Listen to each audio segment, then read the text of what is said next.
Welcome to the Old Time Radio Westerns. I'm your host, Andrew Rhynes, and I'm excited to bring you another episode absolutely free. This is one of over 80 episodes released monthly for your enjoyment. Now, let's get into this episode.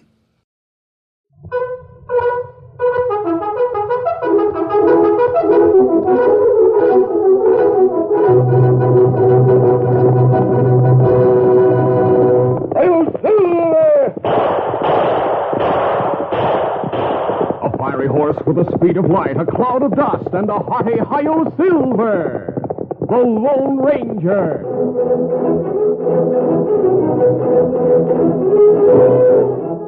Before this exciting adventure, a word from our sponsor. General Mills, makers of Cheerios, the ready-to-eat oat cereal that gives you go power, and Wheaties, the breakfast of champions, present by special recording The Lone Ranger. Ever stop to think how much fun you can have with a blackboard? Why, you can play games on them, draw pictures, leave messages, practice spelling, all sorts of things. But here's the news. There's a blackboard on the back of the special Wheaties blackboard package at your grocer's right now. All you need to use on this blackboard is ordinary chalk, and you can wipe it off with cloth or a regular blackboard eraser and use it again and again. In fact, I think you're going to want several of these Wheaties blackboard packages. You know, so you can let your friends join in with the fun, playing tic-tac-toe or having drawing contests. Or maybe you'll want extra blackboards so you can save your own best drawings. You see, there's no extra charge for the blackboard. Nothing to do, nothing to send in. You just pay the regular Wheaties price. So look for the Wheaties package with the sign on the front that says Blackboard. That means there's one of these wonderful blackboards on the back, ready to use. Be sure to pick up several. They're at your grocer's right now. Ask for the special Wheaties Blackboard package.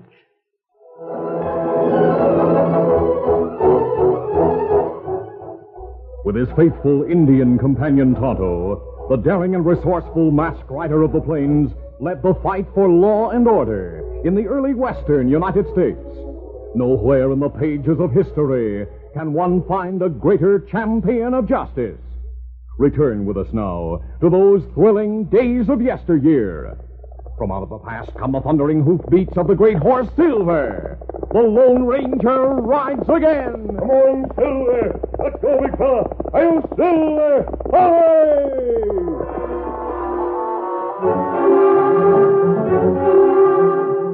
Four men met in the back room of the Richland City Gazette. The three seated were Jack Brandon, young publisher of the paper, Oscar Graham, weather-beaten cattleman, and Roy Stevens, land and cattle speculator.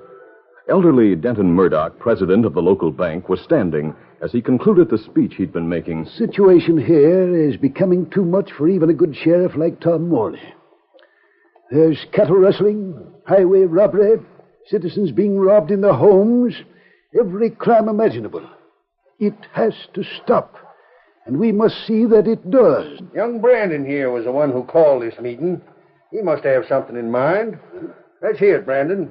I'll be glad to, gentlemen.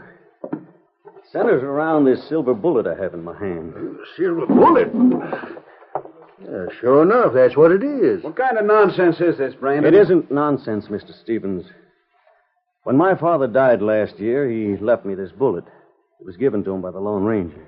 Lone Ranger? The masked fellow we hear about? What's it got to do with us, though? The Lone Ranger told Dad that if he or his family or his friends needed help, Dad could send this bullet and a message to a certain mission. And if he did that, the Lone Ranger would come and give help. If you'll consent, gentlemen, I'll send this bullet and a letter to this mission I know. It was Roy Stevens, the speculator, who met in secret that night in the back room of Ace Willis's cafe. He was talking to Willis and sinister-looking Hemp Clifford. So they wouldn't get suspicious, I voted along with him and told Brandon to send his message. I had to. What's the matter, Willis? I don't like it. I've heard tell of that masked man. He's plumb poison. Right, Hemp? Yeah. We got 2 jobs to pull off next week. Stagecoach and that gold shipment. I know that, Clifford. Didn't I plan them? Don't worry about the Lone Ranger. We'll take care of him when he gets here. But how do you know when that'll be? If he does come, I mean. You said Brandon would meet him in secret. So let him. You just keep your men watching Jack Brandon every minute of the day from now on. Have him watch his cabin, his office, and follow him when he's on the trail. We'll know when and if this masked snooper comes, and we'll be ready for him.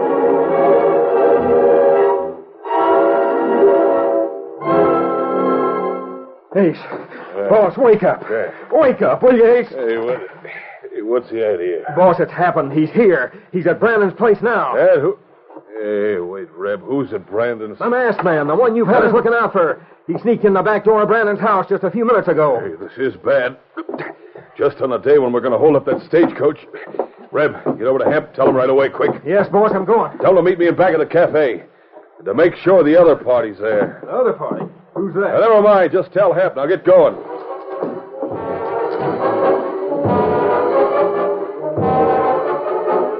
The other party, Roy Stevens, was unperturbed by the news. We won't worry about the masked man. Here's what I got in mind. Brandon's one of the few people who know about the stagecoach.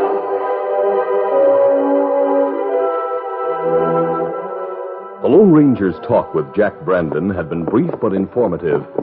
Now, less than an hour later, he and Tonto were riding out of Richland City into the hills that skirted the town. Tonto, we'll find a campsite not too far away. Make plans there. You find things bad, like young fellas say in letter? Worse, perhaps. That's why we're going to stay a while and see if we can't learn who the leader or leaders of these outlaws may be. You think maybe all one gang do what happened? There may be many gangs, Tonto. But judging from what Jack Brandon told me, there's probably only one or two leaders at most. It's plain that someone with inside information is masterminding the robberies that have been taking place. Him give ID who? No, that's what we'll try to figure out. Come on, Silver. Come up, Scout.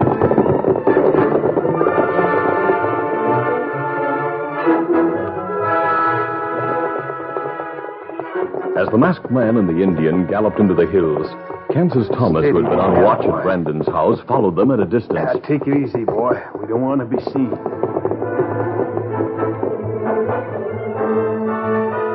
But Kansas Thomas was seen. In their camp, the Lone Ranger and Tonto were discussing the rider who had followed them, and whose trail Tonto had picked up for a while after Kansas had ridden back to Richland City. He used field glasses. See him go right back to town. He was riding a bay horse, huh? He pick up trail a horse. Horse wears shoe with mark like star. Then you can trace the horse easily enough once you go into Richland City. Me think so. Tonto, I'm beginning to wonder. Brandon's the only one who should have known I'd come in response to his letter. Yet, from what he told me, 3 other men were aware that I might appear. Nobody else know but them 3 men? No one else was supposed to know. But after what's happened, I think perhaps we'd better find out more about them.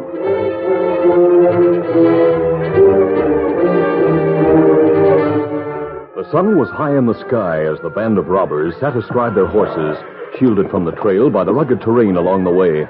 Ace Willis, at the head of the riders, wore a mask and hat that resembled the Lone Ranger's. Well, a good thing us oldsters out here have an idea how that hombre dresses. But it was Hemp Clifford in a passable disguise of the Indian Tonto who sighted the stagecoach heading toward Richland City. Here she comes, men. Get your guns ready. Yeah, not too big a guard riding with it. Remember my orders, you men. Don't give them a chance. Shoot them down quick. Unless they start firing, too. Well, naturally. Make sure the passengers get a look at Hemp and me in these get-ups. We won't ride too close to them, but we want them to see us. All right, here we go. Now, come on. Guns ready. Alert as they had been, the stage guards were unprepared for the onslaught. Give it over! Outnumbered by the bandits, they never had a chance. This way, Hemp. This way. Let them see us. Let them see us and this white horse I'm riding. I'm here. They see us all right. Now let's get away from here. Yeah.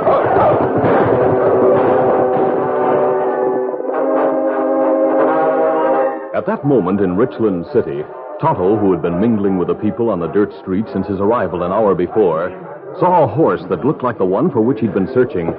Pretending nonchalance, he bent over to examine the big bay's hoof. Easy, horse. Easy now. There. Me look at shoe and find out. Oh. It got star mark there. What you doing, Redskin? Not stealing that horse, are you? Tonto looked at the cowboy who had approached him. No, me not steal horse. Me got gold, think maybe me buy horse. You'll never buy that horse, Injun. That's Kansas Thomas's horse. And if Kansas sees you looking at his horse, there could be a dead redskin around here. You better vamoose. Well, maybe me show gold, man sell horse. Where me find them? Kansas? It's probably in Ace Willis's place where he always is. But I tell you, he won't sell that bay. And you're wasting your time if you ask him, Injun. He might blast you full of lead, too. You better vamoose like I said. Me go. Me not like lead. The Lone Ranger received Tonto's report with interest. Kansas Thomas, huh? And he's one of Ace Willis's men? Me find that out after. Him pretty bad fella. So is Ace Willis, Tonto. I think I'll do a little investigating of my own. When night falls, I'm going to Richland City and talk to Brandon about Willis. Perhaps I'll talk to Willis myself if I can get him alone. We'll see when the time comes.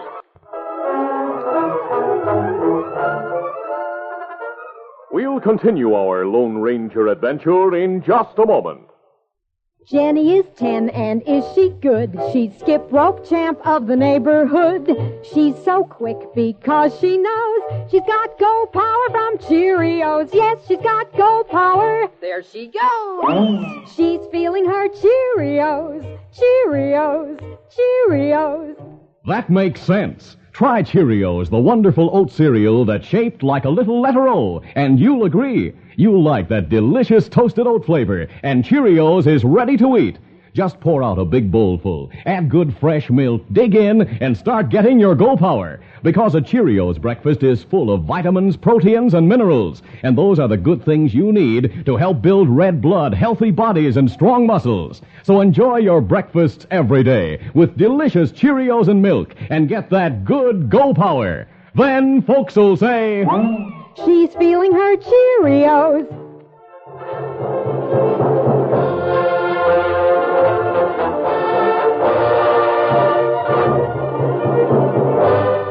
Now to continue. The latest and bloodiest stagecoach holdup had roused the citizens of Richland City to a new high of indignation. They listened with increasing temper as they heard the stagecoach driver and the other survivors tell of the wanton killings. There was 30 or 40 of them, Sheriff. They didn't give us a chance.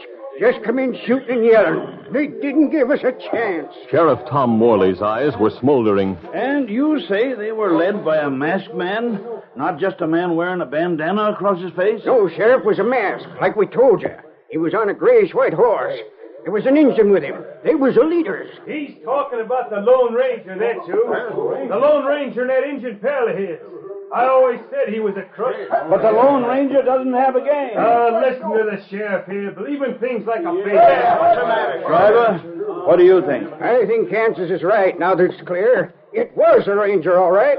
Let's find him and that Injun and kill him like they killed those guards. Now, wait a minute, you people. Wait and see We've been waiting too long for the law to do something about these crooks, Sheriff.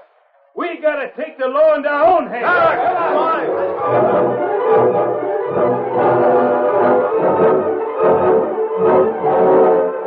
Jack Brandon was in a daze as he tried to refute the arguments of his three companions of the committee.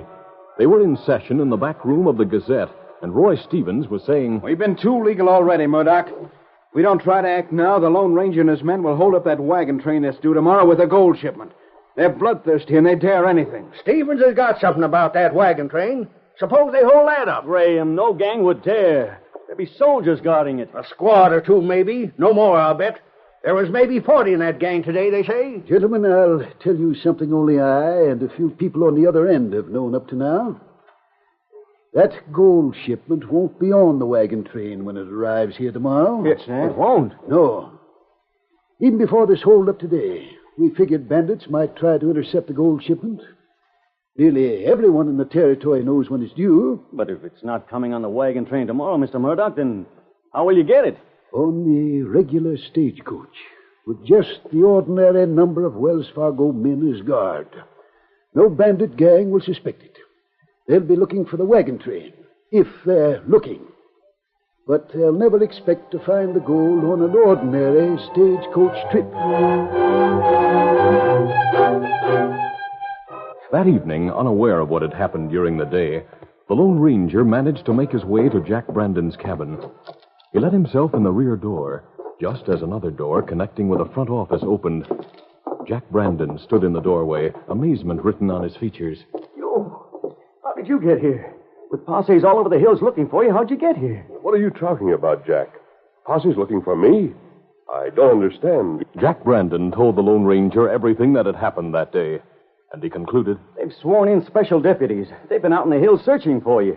Tonto and I saw horsemen from time to time, and we avoided them, as we usually do. But I had no idea what they were doing. Everyone seems convinced it was you and your friend. Mr. Murdoch, Mr. Graham, and Mr. Stevens, too. So strange all this had to happen as it did just on the day you arrived here. Yes.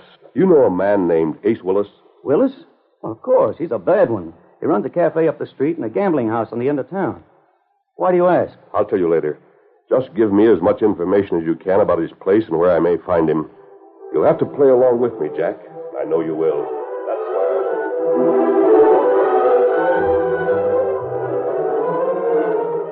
The Lone Ranger, silent as the shadows in which he moved, made his way to the open window of the office at the rear of Ace Willis's cafe. He could hear two men talking inside. The men were Ace Willis and Hemp Clifford. Yeah, that's the way it is, Hemp. Dress up again like we did today, and we leave the boys on the stage. It's going to be that easy. Good. Smart trick, isn't it? Transferring the gold from the wagon train to the stage. Figure nobody would do a thing like that. Yeah, it's smart, I guess. Good thing we got a boss who's in with the big shots and gets to know those things. Yeah. I wonder what the others on that committee would think if they knew about him. Well, they'll never know. How about this job tomorrow? We tell the boys to wait for us at Hanging Rock. Wagon train passes at dawn. Yeah. Coach won't get there.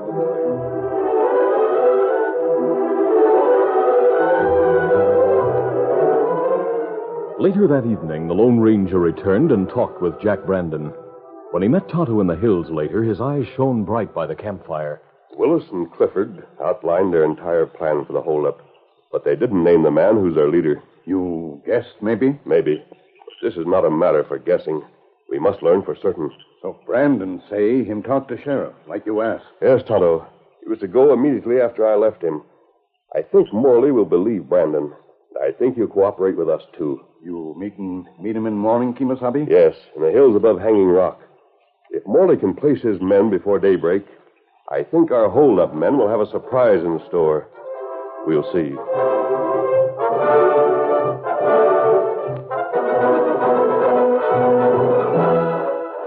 The wagon train had passed Hanging Rock unmolested. Now, shortly after high noon, Kansas Thomas ran quickly through the men hiding behind Hanging Rock. He went directly to Ace Willis, who was dressed once more in his imitation Lone Ranger outfit. Ace, it's coming. The stage is coming. It's at the hairpin turn now. It'll be here in about 3 minutes. Right. All right, men. Get on your horses. Stage is coming. All right. Ready, Hemp? Yeah. Wait till I get on this snake. Funniest looking engine I ever seen. Yeah? All right, men, get ready. This is going to be the easiest job we've done yet. Suddenly, Sheriff Tom Morley's voice was heard from the underbrush in back. Oh, no, it's not, Ace. This is the last job you'll do. Hey, look, the sheriff. Hey, deputies all over the place. They're coming from the brush. The posse came riding in, guns blazing above the heads of the amazed bandits. Get up your hands, all of you. Get up. Oh, no, you don't. No! Hold it, Sheriff. I'm giving up. Here's my gun. Drop that gun, Willis. That mask doesn't hide you. All right, I've dropped it. How did you know me? I told him who you were, Willis. I told him about you, too, Clifford. You're a poor Indian now, and a dead one if you reach for that gun. Here comes the stagecoach now. Signal to it, Brandon, and stop it. Men, put the irons on those crooks. Put out your hands. Give me your gun. That's it. We were double-crossed. Hear that, Ace? We were double-crossed. I think we were. And you'll know for sure when we get to town, Morley.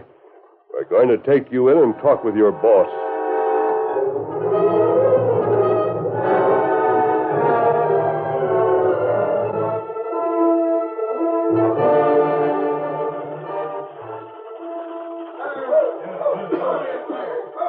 Denton Murdoch walked to the window of the Gazette office when he heard the stagecoach and the horseman stop outside. The stage is stopping outside here. I wonder why. Oscar Graham opened the door.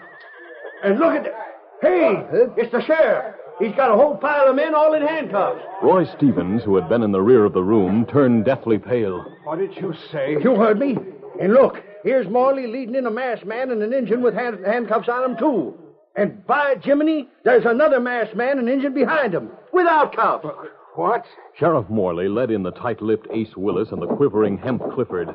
But it was the Lone Ranger who stepped forward and looked at the three men who had been waiting. His gaze was such that each might have believed he was addressing them alone. Your plan was a good one, Mastermind. We captured these two pretenders as we knew we would. Pretenders? Mastermind? What are you talking about? I'm grateful for learning about Willis and Clifford and their proposed holdup of the stagecoach. You didn't think your boss would tell, did you, Ace? I didn't. Stevens, the boss. Stevens, you're in with them, these crooks? He's their leader. I think all the answers are there for you now, just in the way he looks. Right, Ace? He crossed us, did he? Yeah, he's the one. He's the one who planned every holdup and every dirty job. sniveling snicker. Take that gun. Give me that gun, Stevens. That's it. Take him away, man. I'd have killed him. Telling on me like that. I didn't cross him, I didn't. Come along, Willis. You too, Clifford. Yeah, take him away. Take their entire gang with them. We know we have the right men now, and the answer to all the outlawry in these parts. That's right, Sheriff. And I know that from now on, Richland City will be all we've ever hoped it would be. Yes, Brandon. Thanks to your friend. Say, where is he? The masked man? He's gone. Hey, I'm just getting an idea what's going on here. Stevens and Ace and Hemp are crooks. That's for sure. Killers, too. But who's the masked man? You didn't know? That man is the Lone Ranger. The Lone Ranger?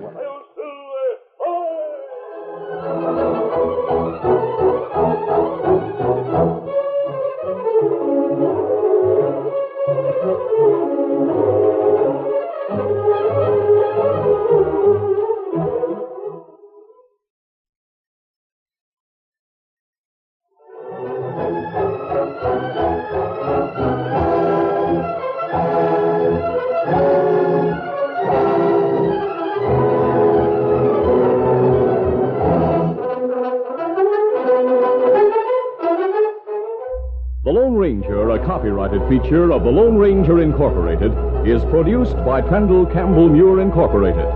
The part of the Lone Ranger is played by Brace Beamer. Your announcer, Fred Foy. Listen to The Lone Ranger, brought to you by special recording Mondays through Fridays at this same time.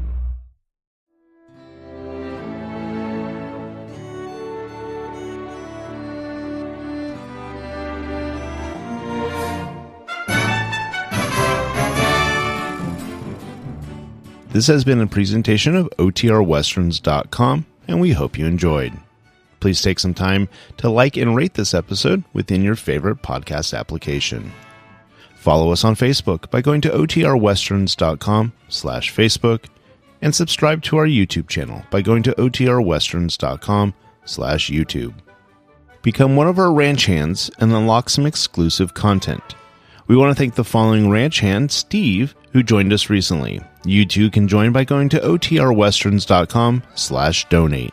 Send us an email, podcast@OTRWesterns.com, and you can call and leave us a voicemail, 707-986-8739. This episode is copyright under the attribution, non-commercial, share-alike copyright. For more information, go to OTRWesterns.com/copyright. Have a great day, and thanks for listening.